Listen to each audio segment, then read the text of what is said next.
Buenas noches, amigos, amigas, bienvenidos y bienvenidas. Estamos a mitad de la semana. Hoy es día para que hablemos de un tema que, bueno, a partir de hoy ya se vuelve oficial en cuanto a su discusión, y es la propuesta de reforma al sistema de pensiones, ya que este día el gobierno ha presentado una propuesta a la Asamblea Legislativa para su respectivo análisis. Tenemos con nosotros esta noche a Óscar Anaya, director de Planificación de la Secretaría Técnica de la Presidencia de la República. Buenas noches, bienvenido.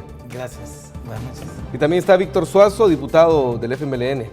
Bienvenido, Víctor. Hola, buenas noches. Es un gusto estar aquí junto a ustedes, compartiendo con la ciudadanía la información sobre este importante tema. Bueno, obviamente es un tema de suma importancia, por eso ha acaparado la atención, aunque se ha dicho mucha falsedad, muchas mentiras.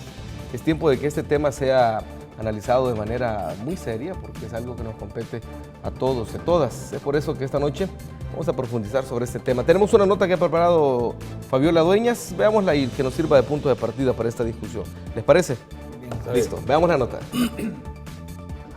De estas reformas al sistema de pensiones a la señora presidenta. La nueva propuesta de pensiones establece un sistema mixto, el cual busca establecer prestaciones basadas en la solidaridad.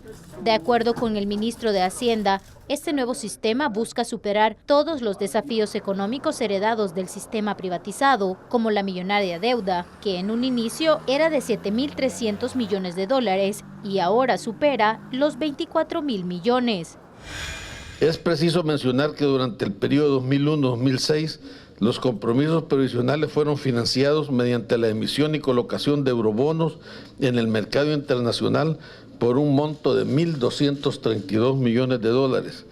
Posteriormente, durante el periodo 2006-2001, el Estado financió mediante el mecanismo financiero del fideicomiso de obligaciones previsionales por un monto de 5.329 millones. De acuerdo al diagnóstico del sistema previsional, que enfrenta un déficit significativo de 24.000 millones de dólares, cuya carga recaerá, como ha venido sucediendo desde el año 2001, sobre las transferencias corrientes que le hace el Ministerio de Hacienda. La congresista que preside el órgano legislativo se comprometió a realizar un análisis exhaustivo de la propuesta para llevarla a votación al Pleno. De acuerdo a esta reforma, nosotros vamos a poder mejorar la cuenta de ahorro individual y vamos a garantizar la pensión mínima vitalicia. En este esquema yo he hecho diversos ejercicios, suponiendo que la gente vive 16 años más después de que se jubila, es decir, que suponiendo que las mujeres solo llegaran a los 71 años y que los hombres llegaran a los 76, en ese esquema el gobierno daría en compensación por el aporte a la cuenta de ahorro de reparto 3 veces lo que se ha aportado. La edad de jubilación y los años de cotización no sufrirán ninguna modificación. En cambio, las comisiones cobradas por las AFP tendrán una importante reducción, lo que generará disponibilidad de fondos para las pensiones, aseguró el ministro. La comisión actualmente que pagan todos los trabajadores es de 2.2. Dicen las AFP que lo pagan los empleadores, pero al final de cuentas el 13% lo pagan los trabajadores una parte y los empleadores otra, pero ven beneficio de los trabajadores. Entonces ahora se baja la comisión de 2.2 a 1.9 en el sector que va a quedar de capitalización, pero ese 0.3 no se le resta ni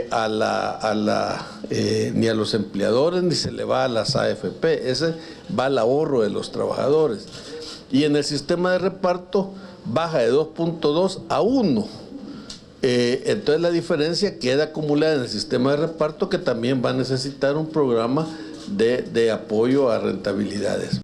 El sistema mixto plantea que aquellos trabajadores que reciban hasta 2 salarios mínimos, es decir, 503.40 dólares, serán trasladados directamente al sistema de reparto, pero si devenga un salario superior, el total excedente de 2 salarios mínimos será dirigido al sistema de capitalización. Por ejemplo, si el trabajador recibe 600 dólares, 503.40 irán al sistema de reparto y 96.60 dólares al sistema de capitalización.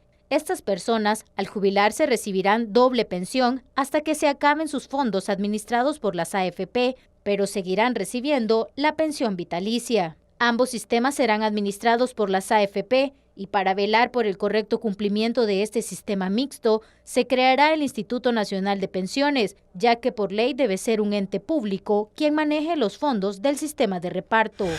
No va a tener esa carga administrativa como tenía el ISSSTE y el INPEP, sino que ahí solamente se van a domiciliar contablemente las cuentas y automáticamente quién la va a cobrar. Vamos a seguir utilizando las AFP. ¿Quién va a pagar las pensiones? Las AFP, pero lo que determine el sistema de reparto.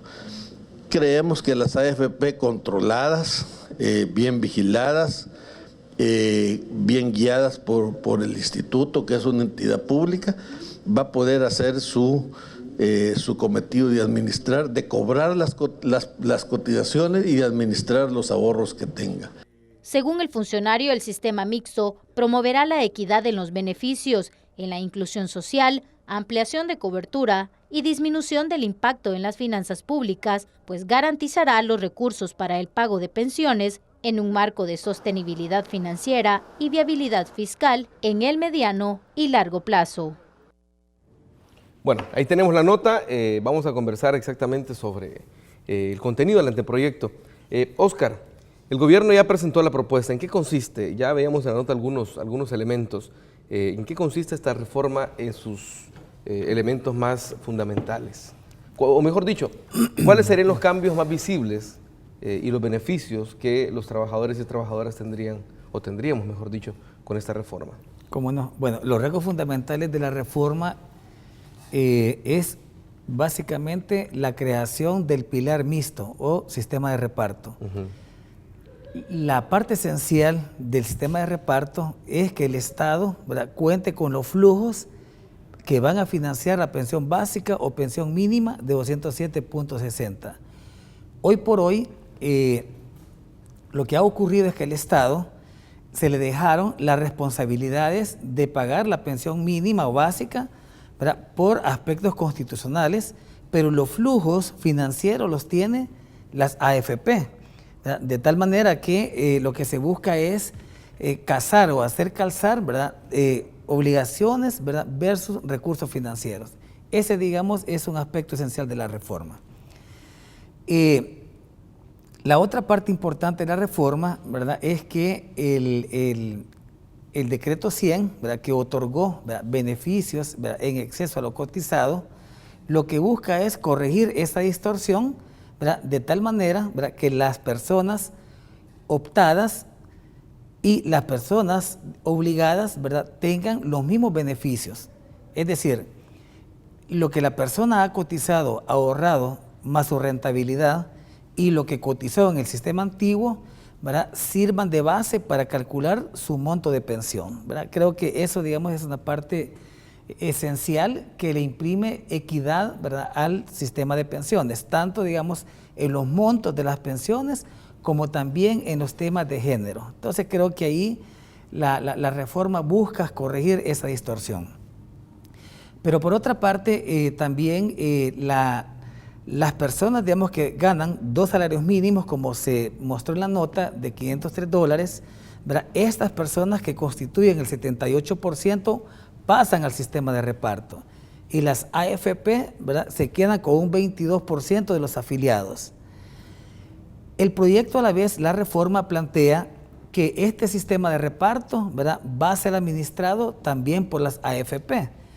Entonces, la creación del Instituto Nacional de Pensiones, ¿verdad?, lo que busca es administrar las afiliaciones. Dado que es un sistema de reparto, no lo pueden hacer las AFP, lo tiene que hacer una entidad del Estado. Pero además de eso, el Instituto Nacional de Pensiones va a administrar las prestaciones y otros, digamos, aspectos, pues, que tienen que ver con el sistema previsional. El proyecto plantea la posibilidad de que el sistema de reparto sea administrado por la AFP, para lo cual se le va a reconocer, ¿verdad?, un 1% de comisión. ¿Actualmente de cuánto es el porcentaje? Actualmente es 2.2, ¿verdad? 1.1 que va propiamente para la administración y 1.1 para pagar las primas de seguro.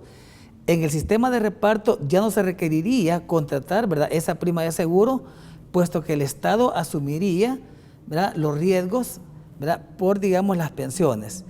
Y en el caso, digamos, de la porción que quede en capitalización, la comisión bajaría de 2.1 a 1.9.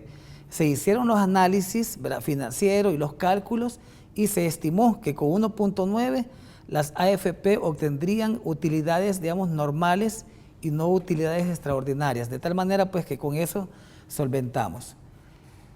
La tercera parte esencial de la reforma radica en que aquellas personas que cumplan la edad, pero no los 25 años de cotización, actualmente se les devuelve su dinero. Pero estas personas pierden el derecho y el acceso a la salud. Entonces, con la reforma lo que se pretende es que las devoluciones se conviertan en unas asignaciones periódicas mensuales, de tal manera que la persona, ¿verdad?, la reciba, ¿verdad?, durante el tiempo que dure su ahorro y que tengan derecho a recibir salud. Pero además se ha planteado la salvaguardia de que las personas, digamos, que estén en situación de salud grave, como una enfermedad terminal, se les pueda otorgar, ¿verdad?, su devolución para que puedan atender los gastos derivados de los tratamientos médicos. En la actualidad no existe esa posibilidad. Existen, digamos, innumerables situaciones de personas que han querido tener el acceso a la devolución total, ¿verdad?, pero la ley impide, ¿verdad?, no permite esa posibilidad.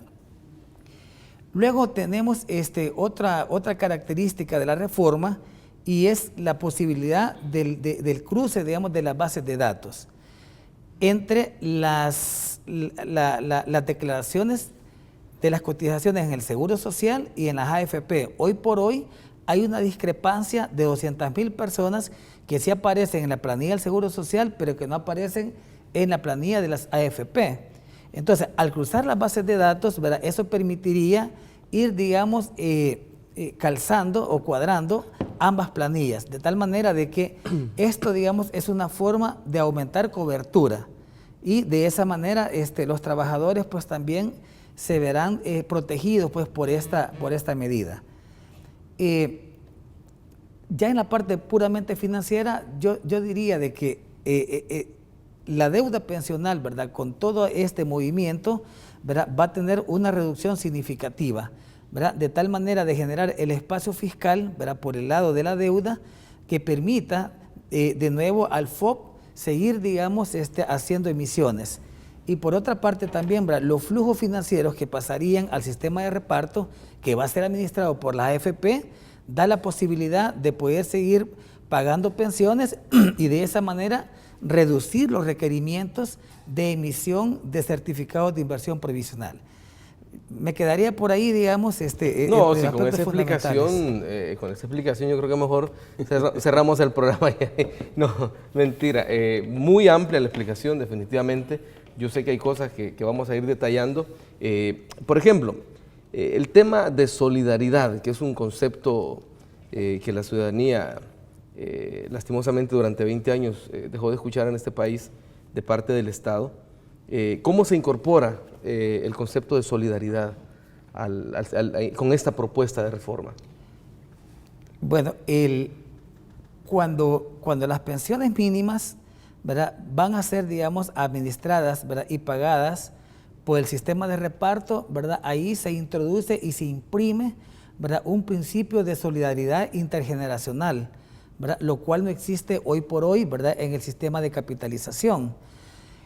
Por lo tanto, entonces, cuando se dice que uno de los beneficios importantes es que las personas de bajos ingresos van a recibir una pensión fija de manera vitalicia, significa que las aportaciones que ahora hagamos, los que coticemos el sistema de reparto, estas van a servir para pagar las personas que ya están pensionadas y las tandas que están próximas a pensionarse, de tal manera que ahí se produce, digamos, ese traslape entre flujos actuales para pagar, digamos, pensiones de las personas que van, digamos, o ya están en proceso de jubilarse.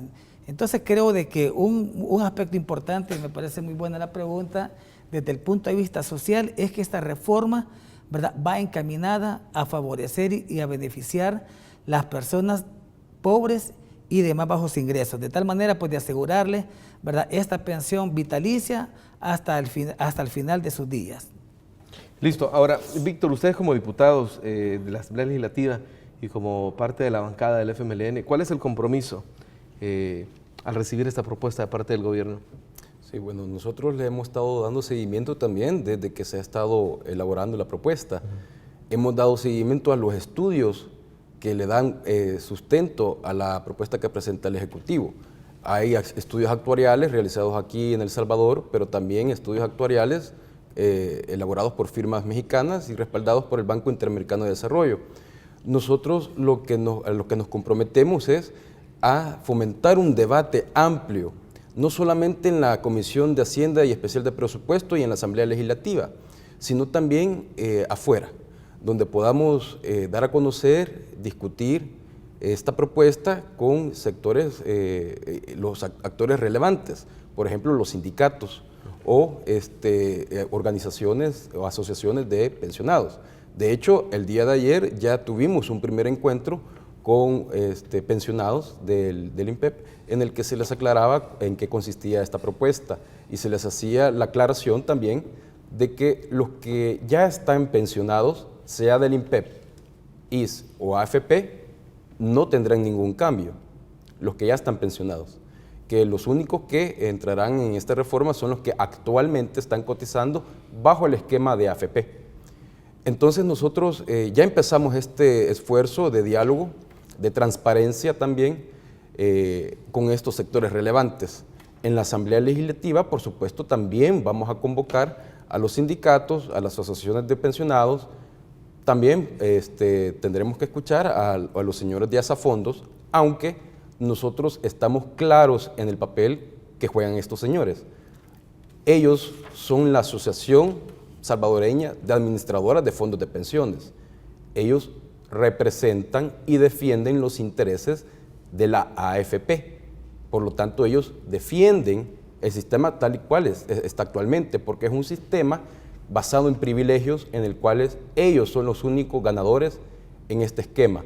Han ingresado 1.400 millones en todo este tiempo que ha estado vigente el sistema de AFP y tienen una rentabilidad del 38% estos negocios. Ahora, perdón, pero cuando hablamos de Asafondos, estamos hablando, ¿cuántas AFP existen? 2.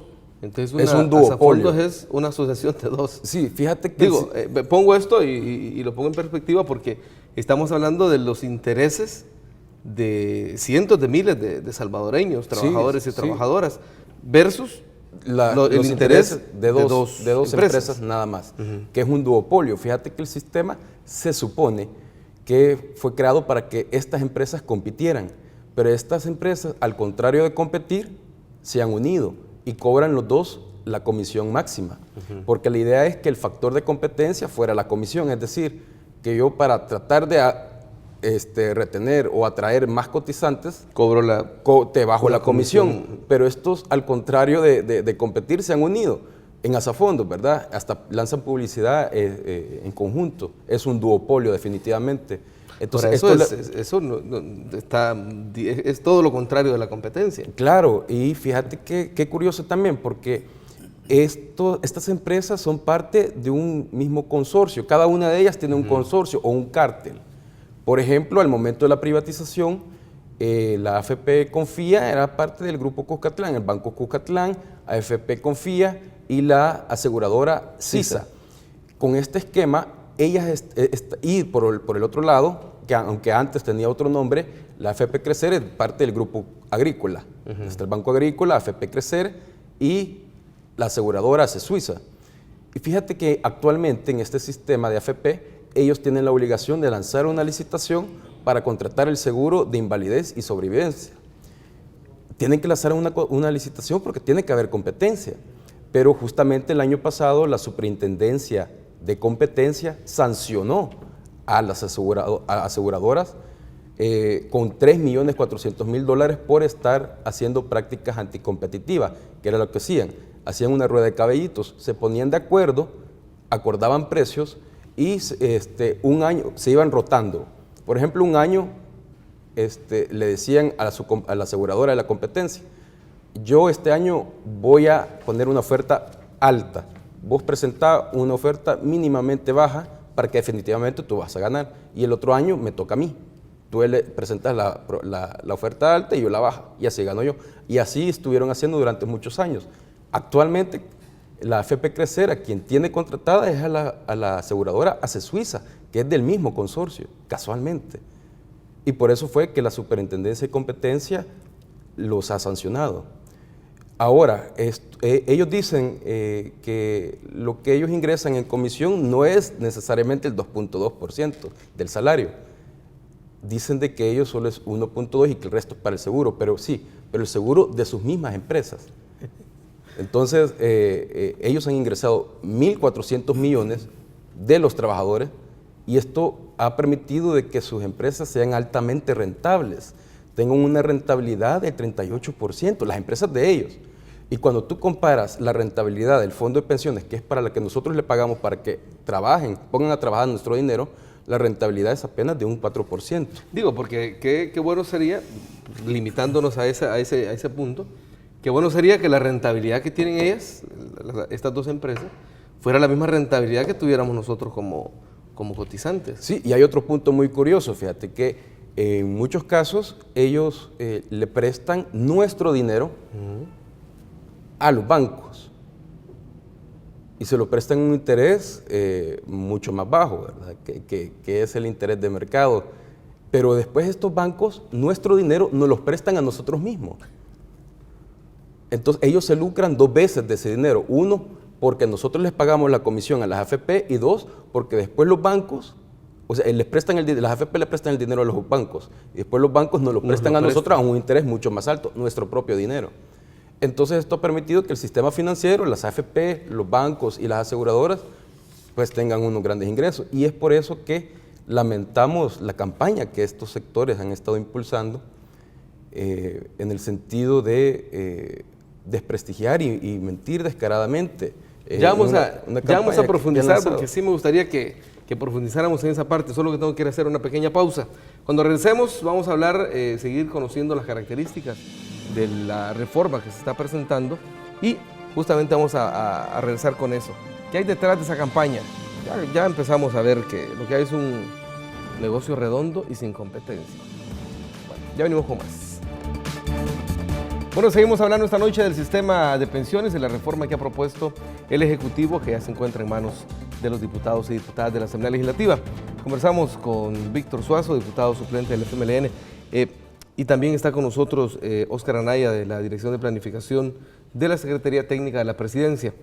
Víctor, ustedes como diputados, ¿cómo han visto esta campaña en el sentido de que luego de escuchar la explicación de Óscar Anaya, no queda duda de que todo lo que se ha dicho en esa campaña es falso? Es decir, no cuesta mucho cotejar todo lo que se está diciendo con el contenido de la propuesta para darse cuenta que no es cierto. Sí. ¿Cómo ven ustedes eso como diputados? Pues fíjate que lamentamos mucho que se estén recurriendo a estrategias del pasado. Fíjate que ellos saben de que es más fácil convencer a través de sentimientos que a través de la razón. Y en este caso la razón no la tienen. Entonces se dedican a una campaña en la que tocan el sentimiento del miedo. Es miedo lo que están tratando de infundir en la población con esta campaña, que es cobarde porque ni siquiera firman quién patrocina esa campaña.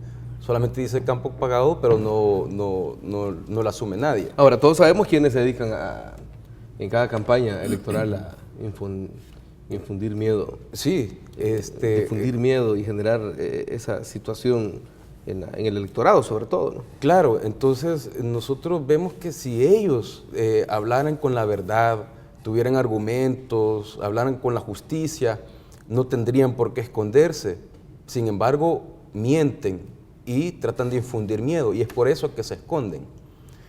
Nosotros invitamos a estos sectores que se están escondiendo y están mintiendo al respecto que salgan y debatan con nosotros, así como nosotros ya empezamos este proceso transparente de debate y discusión de esta propuesta. Ya la iniciamos, te comentaba ayer, ya con los jubilados del INPEP, ya tuvimos un primer encuentro, que ellos también dejen esa confrontación y esa campaña de miedo. Ya el 2009, El Salvador venció el miedo.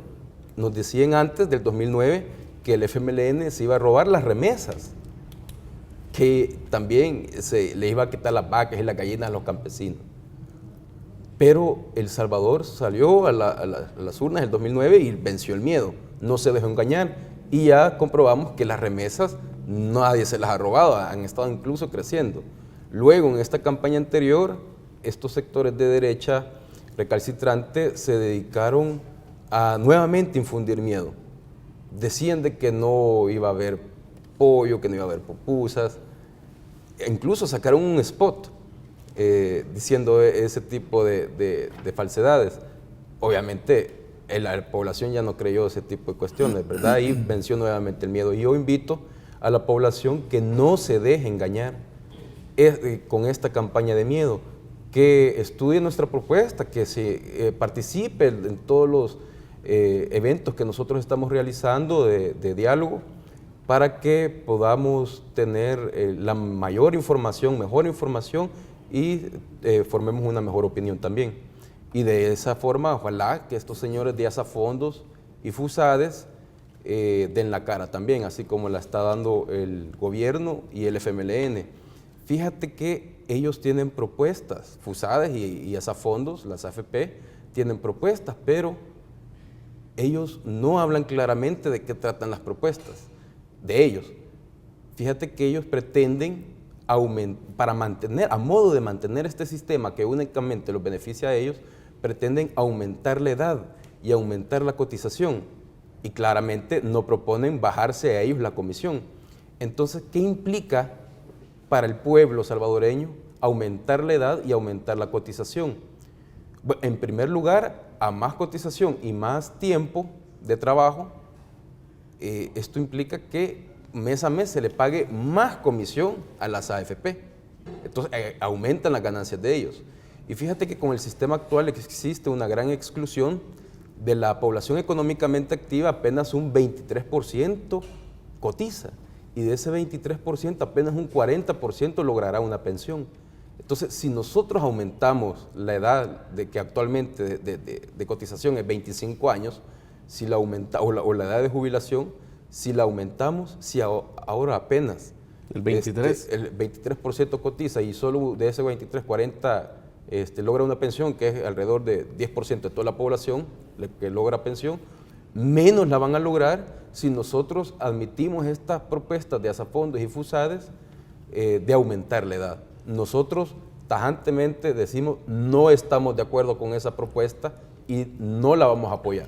Ahora, Óscar, ¿por qué es urgente esta reforma? ¿Por qué es urgente darle un giro a este sistema que, bueno, muchos analistas dicen que es un sistema que nació ya con toda el destino de que iba a fracasar, y lo hemos visto en la práctica?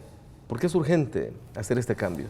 Bueno, quizás habría que, remontando un poquito al 98, en realidad el nuevo sistema o la privatización del sistema de pensiones nació ya con un déficit de arrastre. Nació con un déficit actuarial de 7.700 millones de dólares, que por supuesto es un déficit que está calculado a 120 años, 110 años. Entonces, cuando se hace la reforma, no se contempla a la par introducir, ¿verdad?, una reforma fiscal, o introducir, digamos, las fuentes de financiamiento de cómo el Estado iba a ir solventando los problemas del viejo sistema, ¿verdad? De tal manera pues que ahí, digamos, el sistema nace con los pies hinchados, para hablarlo en términos muy sencillos.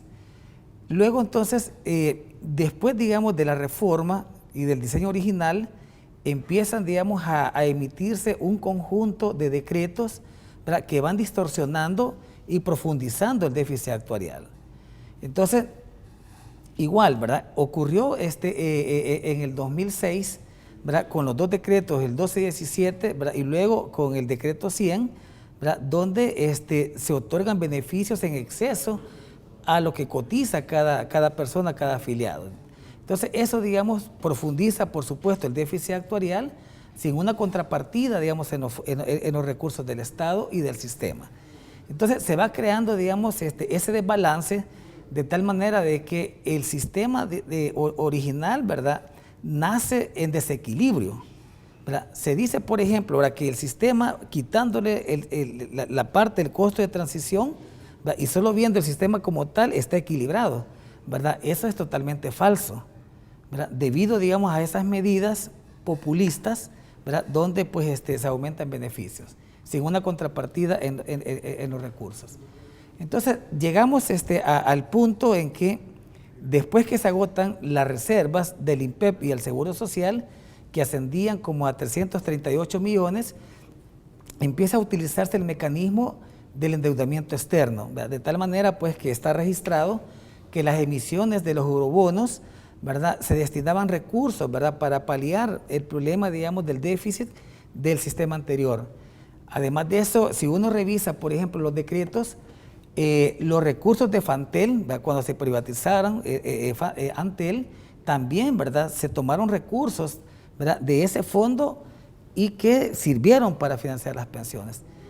Luego, digamos, ya con el 2006 que surge el Fondo de Obligaciones Previsionales, que es donde, digamos, se origina la mayor distorsión, ¿verdad?, porque eso nos hace retornar a un sistema de reparto, ¿verdad?, mezclado con un sistema de capitalización.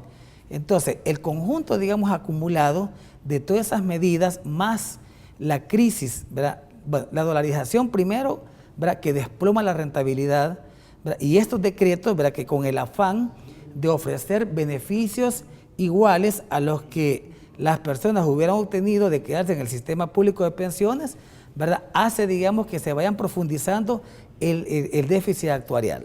Es decir, vamos a ver, para que la ciudadanía entienda, porque yo creo que aquí es importante tener memoria y no dejarnos llevar solo por frases etiquetadas que se nos venden, sino que tener memoria histórica de lo que ha sucedido.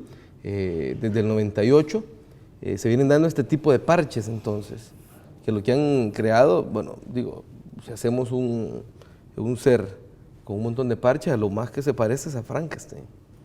Digo, para que la ciudadanía entienda que el tipo de sistema que tenemos en este momento. Exactamente. Entonces se genera, digamos, un mosaico de reformas que distorsionan el diseño original de la reforma, ¿verdad? Entonces ya de por sí, digamos, los parámetros con los que se concibe, ¿verdad?, la reforma del 98 ya llevaba problemas intrínsecos, pero que se profundizan, ¿verdad?, con estas medidas populistas, más factores, digamos, como la dolarización, que después de 2 dígitos la rentabilidad baja a 1 dígito y en algunos años incluso la rentabilidad es negativa.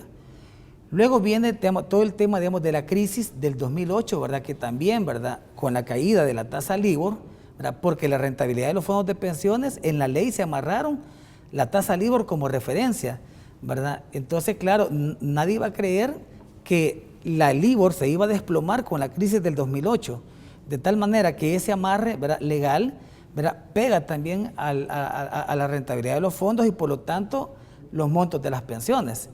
Entonces, digamos, todas esas medidas fueron orientadas a mantener, ¿verdad?, los montos de las pensiones como que si no hubiera ocurrido ninguna crisis, ¿verdad?, o como si no hubiera ocurrido, digamos, ninguna situación extraordinaria como el otorgamiento de esos beneficios. Ahora, alguien tuvo que absorber ese impacto.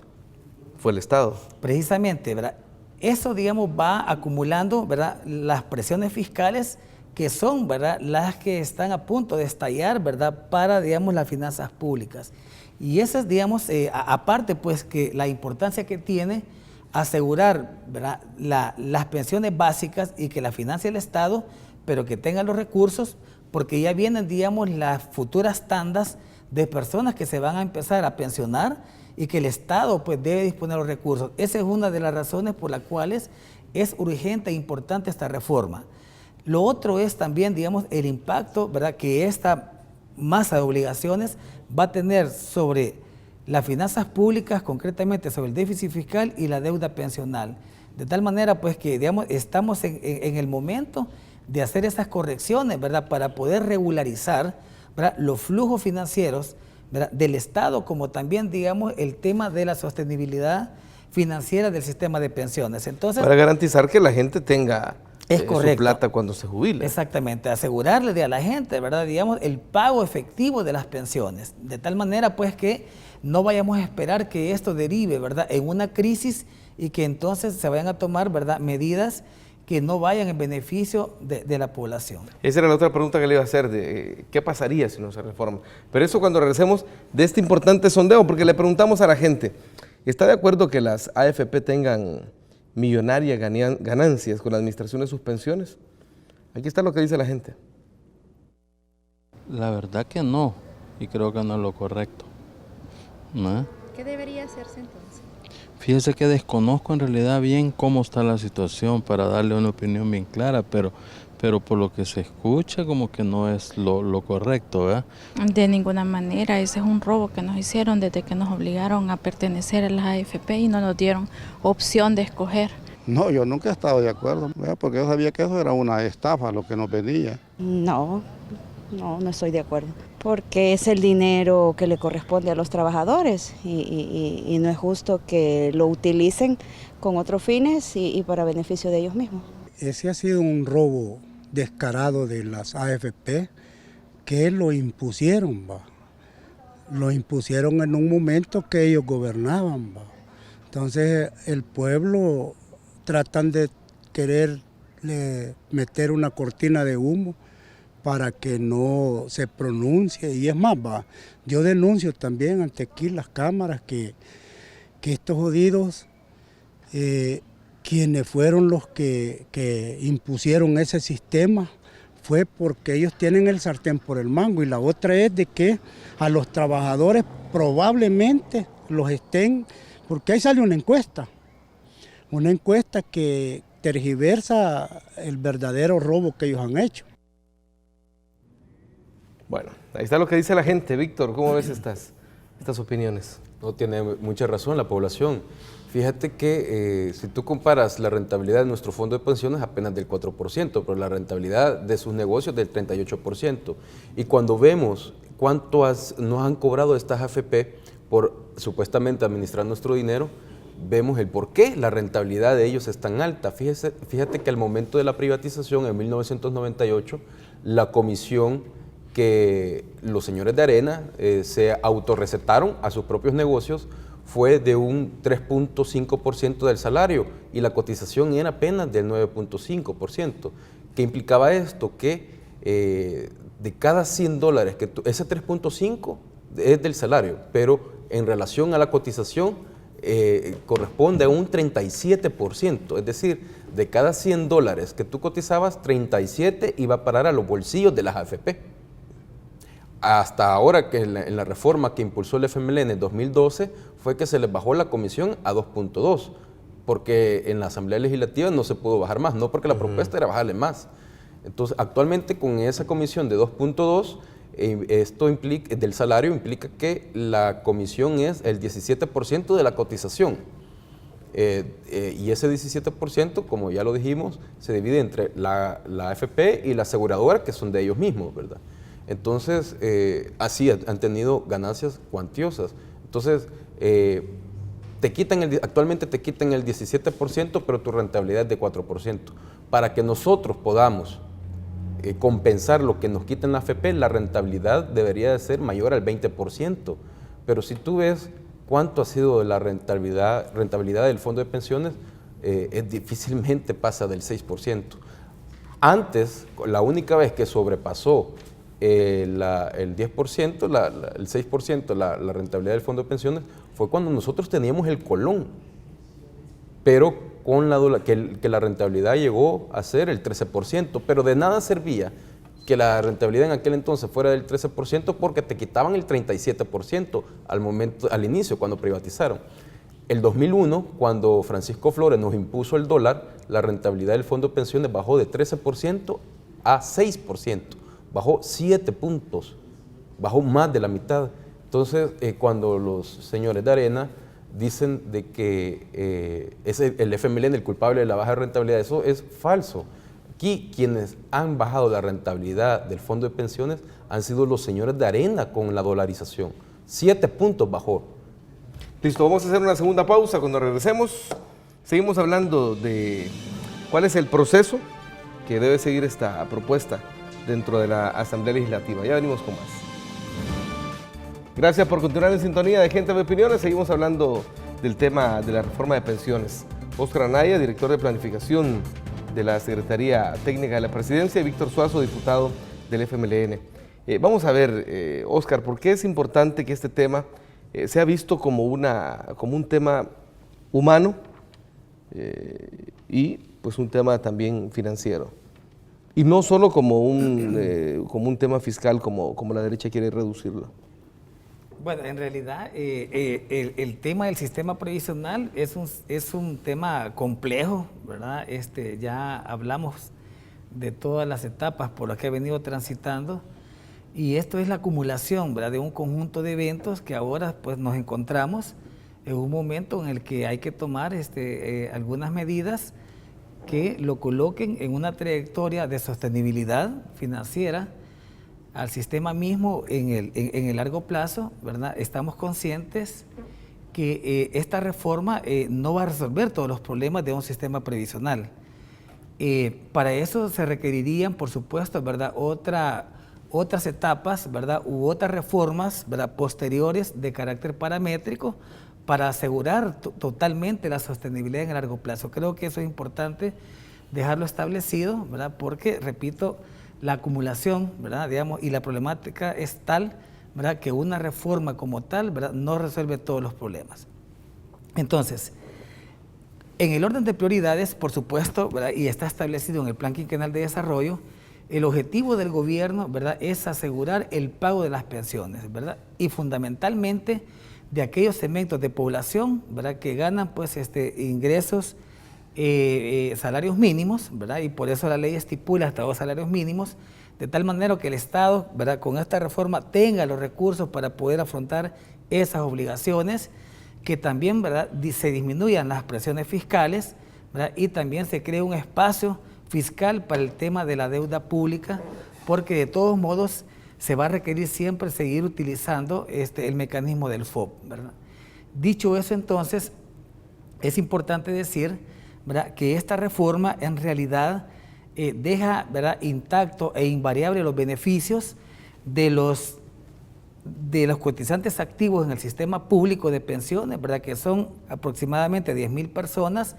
Todas las personas que están pensionadas o pasivos del sistema de pensiones públicos, alrededor de 100.000, ¿verdad?, tampoco se van a ver alterados sus beneficios, así como también, ¿verdad?, las personas pasivas que las está pagando el sistema de ahorro para pensiones, muchos con recursos del Estado, ¿verdad?, que ascienden a 70.000, ¿verdad? Entonces, este universo de 180.000 a 200.000 personas, ¿verdad?, no va a ser, digamos, tocado, ¿verdad? Ellos mantienen los mismos beneficios, los mismos derechos, de tal manera pues que la reforma va enfocada, ¿verdad?, a aquellas personas que se encuentran en el sistema de ahorro para pensiones, ¿verdad?, que no se han pensionado, ¿verdad?, así como también, ¿verdad?, los futuros cotizantes. Entonces,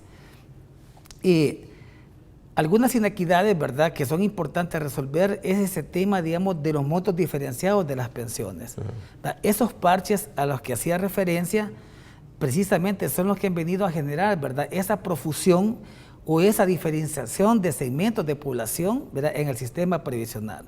Entonces hay que ir, digamos, acotando y reduciendo al mínimo la existencia de esos segmentos que tienen beneficios diferenciados, de tal manera que le imprimamos equidad al sistema con esta reforma. Por otra parte también, los temas de la rentabilidad y la reforma plantea justamente el poder, digamos, abrir más el portafolio de inversiones, ¿verdad?, hacia valores extranjeros. De tal suerte que la rentabilidad de los trabajadores sea mayor. Exactamente. Entonces, digamos, la reforma también, digamos, abre la posibilidad del portafolio de inversiones hacia valores extranjeros que están registrados, por supuesto, en la Bolsa de Valores. También, digamos, da la posibilidad de que los fondos de inversión, ¿verdad?, sean otra fuente de apalancamiento, de tal manera que se potencie de nuevo, la rentabilidad y por último, pues financiar, digamos, vivienda de interés social. Entonces, digamos, este conjunto de medidas, ¿verdad?, son importantes que las tomemos ahora porque nos va a empezar a colocar, digamos, en una trayectoria sostenible, ¿verdad?, de ahora en adelante, y los tiempos se acortan, ¿verdad? Entre más, digamos, vaya transcurriendo el tiempo y no se tomen las medidas, el problema, digamos, se va complicando. Eso sería fundamentalmente. Listo. Ahora, Víctor, ¿cómo, o mejor dicho, qué esperan ustedes? ¿Qué actitud esperan del resto de grupos parlamentarios ya en esta discusión seria que se debe dar en la Asamblea Legislativa? Sí, bueno, nosotros en Arena, la verdad es que entendemos la posición que ellos han adoptado en el sentido de que Mauricio Interiano, que es miembro del COENA, en la dirección del partido Arena, es accionista de una AFP. Y es por eso que la posición que ellos han adoptado en defensa de estas empresas multimillonarias, que es un duopolio. Pero nosotros, esta reforma tiene, ya no es como en 1998 cuando se vio la oportunidad de crear un negocio, de ver nuestras pensiones como una mercancía, sino más bien esta reforma va dirigida a mejorar las pensiones, va dirigida en el pensionado, en el jubilado. Y es eso lo que esperamos nosotros que los demás partidos políticos tomen en cuenta. Nosotros vemos que esta reforma, aparte de que no se aumenta la edad, no se aumenta la cotización, podemos resumir 3 grandes beneficios. Uno, mejora las pensiones. ¿Por qué mejoran las pensiones? Porque bajando la comisión de las AFP, aumenta el ahorro. Ese dinero dejará de pasar a los bolsillos de las AFP y pasarán a formar parte de nuestro ahorro. También aumentará la rentabilidad porque le daremos más facultades a las AFP de que puedan invertir en otro tipo de títulos, valores, de otro tipo de inversiones. Pueden invertir en los fondos de inversiones, pueden invertir también en infraestructura de desarrollo aquí en El Salvador. Entonces, aumentando el ahorro de los trabajadores y aumentando la rentabilidad, la pensión va a mejorar. Ese es el primer beneficio, la mejoría de las pensiones. Segundo gran beneficio, aumenta la cobertura. Actualmente es una cobertura muy baja. Con la reforma nosotros pretendemos que las personas que no logren cumplir los 25 años de cotización, al momento de cumplir la edad de jubilación, se le dé la opción de que se le devuelvan mensualidades lo ahorrado, más la rentabilidad, y que vaya aparejado también de seguridad social. Cuando nosotros llegamos a la vejez es cuando más necesitamos del seguro social, de los servicios médicos. Y otra tercera gran beneficio, que esto le da sostenibilidad al sistema, porque el sistema actual estaba basado en deuda y esa deuda la pagamos todos los contribuyentes. Y como ya vimos, la gran mayoría de los contribuyentes estamos excluidos de este sistema. ¿Qué quiere decir? La gran mayoría no tendrá una pensión, pero sí estamos pagando un beneficio que no vamos a recibir. La señora ama de casa paga la deuda por una pensión que no va a recibir. El campesino paga la deuda por una pensión que no va a recibir. A través de los impuestos. Claro, a través de los impuestos. Entonces, con el sistema actual. Nosotros pretendemos darle una sostenibilidad a este sistema que ya no esté basado en deuda y de ese modo garantizar el pago de las pensiones. Bueno, Víctor y Oscar, yo solamente tengo agradecimientos para ustedes por haber aceptado esta invitación. Espero que sea una de varias reuniones que tengamos para conversar esto frente a la ciudadanía. Muchas gracias a los dos. Bueno, pasen buenas noches. Y ustedes, amigos y amigas, quédense con la programación de Gente TV porque hay mucho más para todos y para todas. Pasen buenas noches.